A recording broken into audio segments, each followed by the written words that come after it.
गर्मियों के दिन आ रहे हैं और महालक्ष्मी सेल्स आपके लिए तैयार है लेटेस्ट कंज्यूमर अप्लायंसेस के साथ। Branded air conditioners, best brands, best offers के साथ आपके लिए अवेलेबल है महालक्ष्मी सेल्स में। एयर कूलर्स जो आपके पूरे घर में ठंडी हवा से आपके दिन को और खुशनुमा बनाए। Single door refrigerator, double door refrigerators, inverter battery, deep freezers, विजी cooler, LED televisions, semi and fully automatic washing machines, water purifier, RO plus UV, आटा चक्की, water dispensers, water coolers, mini refrigerators, सभी appliances बेस्ट ब्रांड्स के best offers के साथ आपके लिए available है Mahalakshmi sales में।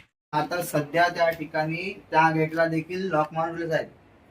तुम्ही जाऊन म्हटलं आत्ता पण बघा, मी आत्ता थोड्या वेळापूर्वी पण इकडे गेलो होतो। मी तिकडचे फोटो तुम्हाला काढून इकडे आणणार होतो, पण मला ते योग्य नाही वाटलं। कारण कशाला आपल्याला ते आपल्या मुलांकडे आपल्याला बघायचं आहे। मला ते करून काय फायदा आहे का? मला काहीच करायचं नाही। राजनीती काय जे आता साहेब म्हणतात त्या पद्धतीने राजनीती एकीकडे आणि स्लम एरियांच्या मुलांचं भविष्य एकीकडे। तुम्ही प्लीज सगळं असं खिचडी करू नका। आमचं जसं चाललं होतं तसं चालू द्या। आम्हाला कुणावरती आक्षेप घ्यायचा नाहीये।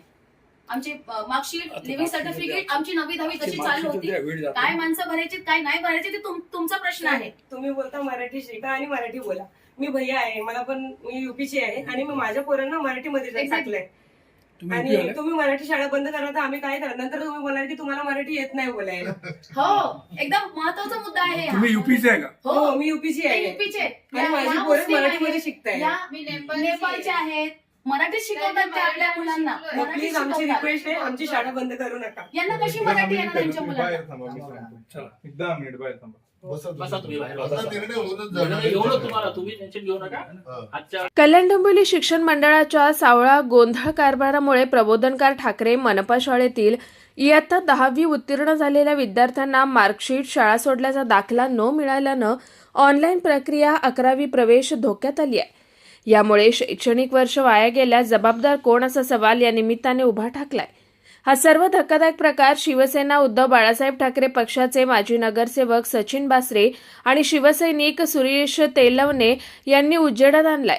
शिक्षण मंडळाचा कारभार यामुळे वादाच्या भोवऱ्यात सापडलाय।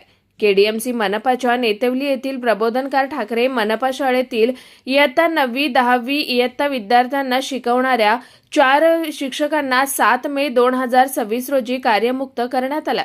त्या जागी नवीन शिक्षकांची नेमणूक न झाल्यानं इयत्ता 10वी पास झालेल्या विद्यार्थ्यांना अद्याप देखील एसएससी मार्कशीट आणि शाळा सोडल्याचा दाखला मिळालेला नाहीये।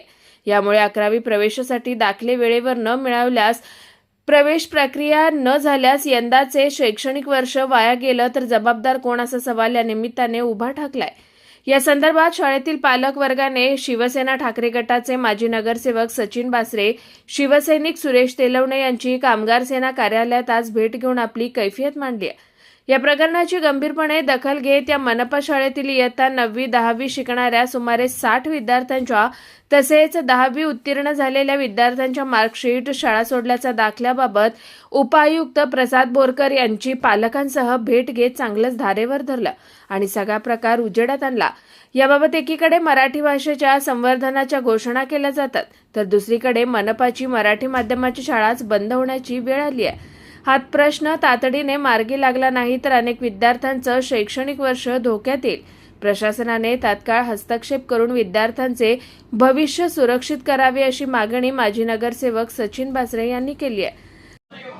कल्याण डोंबिवली महानगरपालिकेची प्रबोधनकार मराठी शाळा जी बंद झालेली आहे त्यामुळे जवळजवळ 60 विद्यार्थ्यांचं भविष्य उद्ध्वस्त होण्याच्या मार्गावर आहे। काय म्हणणं आहे आपलं? प्रबोधनकार ठाकरे विद्यालय जे कल्याण पूर्व नेतिवली इथं आहे, हे एकमेव विद्यालय आहे ज्या ठिकाणी आपण 8वी 9वी 10वी शाळा चालवतो आणि सदर शाळेचा रिझल्ट हा फार चांगला असतो आणि तो जो विभाग आहे हा कष्टकरी लोकांचा विभाग आहे। फार गरीब लोक त्या ठिकाणी राहतात आणि यावर्षी तो विभाग बंद करा म्हणून बोलणारे जे आहेत आपले शिक्षण अधिकारी त्यांनी आदेश काढला आणि तिथं कार्यरत असलेल्या शिक्षकांना सांगितलं मागच्या महिन्यामध्ये मे महिन्याच्या 7 तारखेला त्याला त्यांनी नोटीस काढली की तुम्हाला तिथून कार्यमुक्त करण्यात आलेले। ती नोटीस काढल्यामुळे काय झालं, त्यांना कार्यमुक्त केल्यामुळे ती शाळा तिथं बंदच आहे आणि मग जे विद्यार्थी 10वी पास झाले त्या ठिकाणी त्यांना उद्याचा शेवटचा दिवस आहे ऑनलाईन ऍडमिशन घेण्याचा. त्यांना त्यांची मार्कलिस्ट आणि लिव्हिंग सर्टिफिकेट दोन्ही मिळालेलं नाही. त्यामुळे आज विद्यार्थी पालक आम्हाला भेटले आणि त्यांनी त्यांची व्यथा सांगितली की असा असा विषय आहे. म्हणून आम्ही उपायुक्त श्री प्रसाद बोरकर यांच्याकडे गेलो संबंधित पालकांना घेऊन, आणि त्या ठिकाणी सरकटे आणि बोरनारे हे दोघेही उपस्थित होते, शिक्षण अधिकारी आणि सरकटे. त्या ठिकाणी बोरकर यांनी आता आदेश दिलेले आहेत की कोणत्याही परिस्थितीमध्ये त्यांना उद्याच्या उद्या रिझल्ट हे दिले पाहिजेत आणि त्यांचं लिव्हिंग सर्टिफिकेट पण दिलं पाहिजे, आणि सदरू जे वर्ग बंद करण्यात आलेले होते ते परत चालू करण्यात यावे. आत्ता आजपर्यंत ते रिझल्ट या शाळेने घेतलेले नाहीत. आता आमच्या समोर आदेश दिल्यानंतर शिक्षण अधिकाऱ्यांनी एका संबंधित शिक्षकाला फोन केला आणि त्याला सांगितलं की तुम्ही वाशीला जा आणि जे बोर्ड ऑफिस आहे त्या ठिकाणी येऊन या इकडच्या विद्यार्थ्यांच्या सगळ्या ज्या मार्कलिस्ट आहेत त्या कलेक्ट करा. म्हणजे हा सगळा गलतान कारभार चाललेला आहे.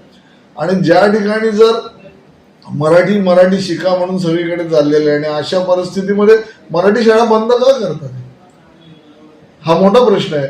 आणि मग त्याच संस्थेमध्ये त्या ठिकाणी महापालिकेच्या इमारतीमध्ये इंग्रजी माध्यमाची एक शाळा चालते खाजगी संस्थेची, तिला नाम मात्र 1 रुपये भाड्याने ती चालवली जाते, आणि चालू असलेली मराठी शाळांचे वर्ग 8वी 9वी 10वीचे बंद करण्यात येतात.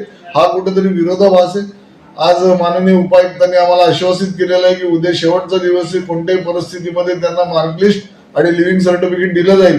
त्याचबरोबर आम्ही विनंती केलेली आहे की त्या ठिकाणी त्यांना ऑनलाईन जे काय आता सगळं करायचं आहे त्यासाठी तुम्ही शिक्षक उपलब्ध करून द्या, जेणेकरून ते जे पालक आहेत त्यांचं गैरसोय होणार नाही. आणि हे सगळं उपायुक्तांनी आता मान्य केलेलं आहे. परंतु या प्रसंगी हा जो झालेला गलतानपणा आहे मागच्या 1 महिन्यापासून, याच्यामध्ये आमची मागणी आहे की संबंधित जे कोणी याच्यामध्ये अधिकारी असतील त्या अधिकाऱ्यांवर कारवाई ही झालीच पाहिजे. आणि जर नवीन शिक्षक नेमायचे असतील तर महापालिकेने, जर आपल्या आस्थापनेवर पद नसतील तर कंत्राटी शिक्षक नेमा, परंतु सदरू शाळा बंद पडून देऊ नका, अशी आमची मागणी. प्रशासनाचं काय म्हणणं आहे की शाळा का बंद केली जाते? प्रशासनाचं म्हणणं एवढंच आहे की त्या ठिकाणी जे शिक्षक आहेत त्या ठिकाणी हिंदी माध्यमाची पण शाळा चालते.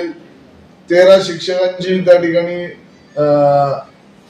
जागा आहेत, त्याच्यात 5 शिक्षक उपलब्ध आहेत. ह्या शाळेवरती शिक्षक आम्हाला उपलब्ध नाहीत. उपलब्ध नसेल तर तुम्ही नवीन रिक्रुटमेंट करायला पाहिजे, किंवा जर तुम्हाला शाळा बंद करायची होती तर आयुक्तांचा आदेश आहे आणि त्या शाळेला चांगली शाळा म्हणून पुरस्कार मिळालेला आहे तत्कालीन 2 आयुक्तांकडनं, सूर्यवंशी आणि आपल्या ज्या मॅडम होत्या या ठिकाणी जाखड मॅडम त्यांच्याकडनं. मग अशा परिस्थितीत शाळा बंद का करतात?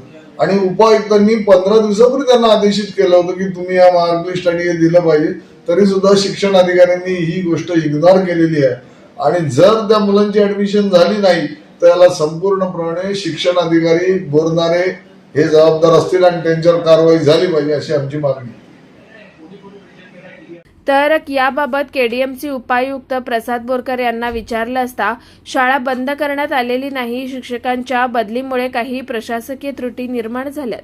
विद्यार्थ्यांना तातडीने मार्कशीट आणि लिव्हिंग सर्टिफिकेट देण्याचे निर्देश दिले असून संपूर्ण प्रकरणाची चौकशी करून जबाबदार अधिकाऱ्यांवर कारवाई करण्यात येईल असं सांगितलंय. अशा प्रकारे कोणतीही केडीएमसीची मराठी माध्यमाची शाळा बंद करण्यात आलेली नाही. शिक्षकांच्या बदल्यांच्या अनुषंगाने काही कार्यवाही करण्यात आलेली आहे आणि त्यामध्ये काही त्रुटी राहिल्यामुळे आजच प्रशासनाधिकारी जे आहेत नगरपालिका शिक्षण विभागाचे त्यांना निर्देशित करण्यात आलेलं आहे. कुठल्याही प्रकारे कोणत्याही विद्यार्थ्यांची गैरसोय किंवा अडवणूक होणार नाही याची पूर्ण दक्षता घेण्यात यावी. सर, जे संबंधित शिक्षक जबाबदार आहेत त्याच्यावर कारवाई होणार की नाही? सदर अनुषंगाने योग्य चौकशी करून योग्य कारवाई पुढे करण्यात येईल. कुणाल म्हात्रे, स्वानंद मीडिया, कल्याण. ताज्या घडामोडींसाठी स्वानंद न्यूजला सबस्क्राईब करा आणि बेल आयकॉनवर क्लिक करा.